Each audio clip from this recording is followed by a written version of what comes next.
Alors l'agilité, c'est une méthodologie qui va servir à améliorer à la fois les process que l'on a dans une équipe, donc de développement ou de création d'un produit, et aussi à construire ce produit, notamment avec une vision très très centrée utilisateur.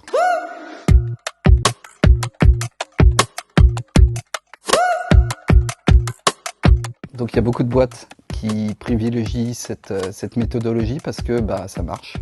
Pour l'avoir expérimenté dans plusieurs boîtes, on voit vraiment la différence quand on passe en agilité. Tout simplement parce que on sort d'une méthode de projet où on était en cycle en V sur des temps de développement très très longs d'un produit sur 6 mois, 1 an, sans vraiment savoir si à la fin de ces 1 an, on va toucher l'utilisateur et si ça va lui plaire, à des temps de projet très très courts, des temps d'itération très très courts de 2 semaines, 3 semaines, où on va avoir un retour utilisateur tout de suite et on va pouvoir améliorer petit à petit notre projet en ayant directement les feedbacks de l'utilisateur.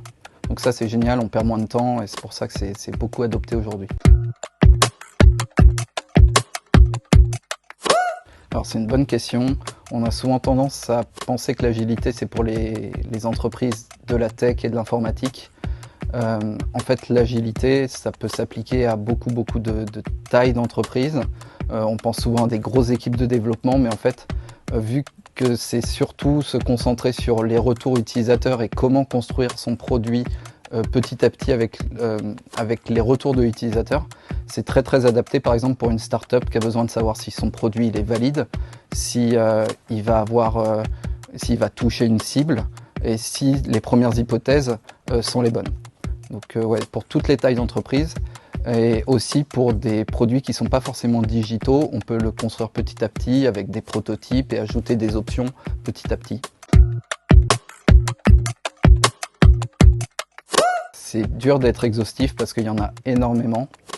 Le premier outil, la première vision, c'est essayer de réduire la boucle de feedback. Donc ce qu'on appelle la boucle de feedback, c'est j'ai une idée, je la produis, je la mets en production, j'ai des retours utilisateurs.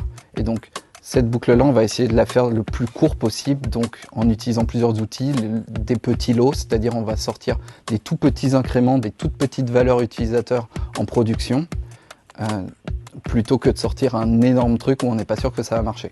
Ensuite, on va utiliser ce qu'on appelle des itérations, donc ça va être des temps très courts de développement, sur 2 semaines, 3 semaines, et au bout de ces 2 semaines, 3 semaines, on va mettre en production pour avoir les retours utilisateurs.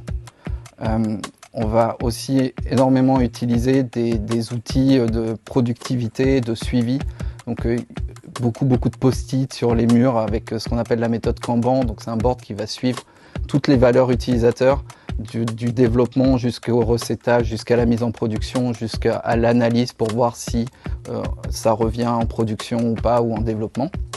Et on va avoir aussi beaucoup d'outils de process, tout ce qui va être dans la méthode Scrum, qui vont nous aider à avoir beaucoup de bien-être dans l'équipe et aussi avoir les retours des équipes. Donc on va avoir des stand-up meetings, des meetings le matin pour savoir comment l'équipe se sent, sur quoi ils vont travailler.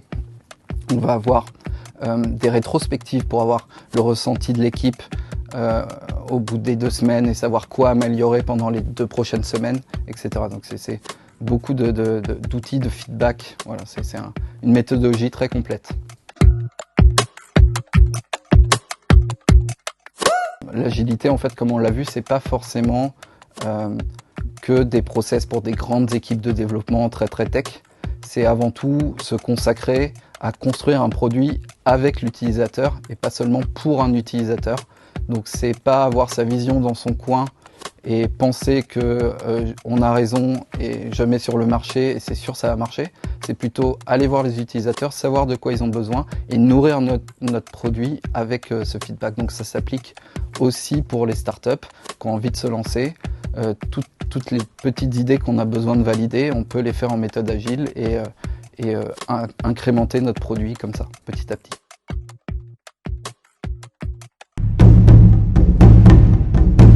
Hikigai!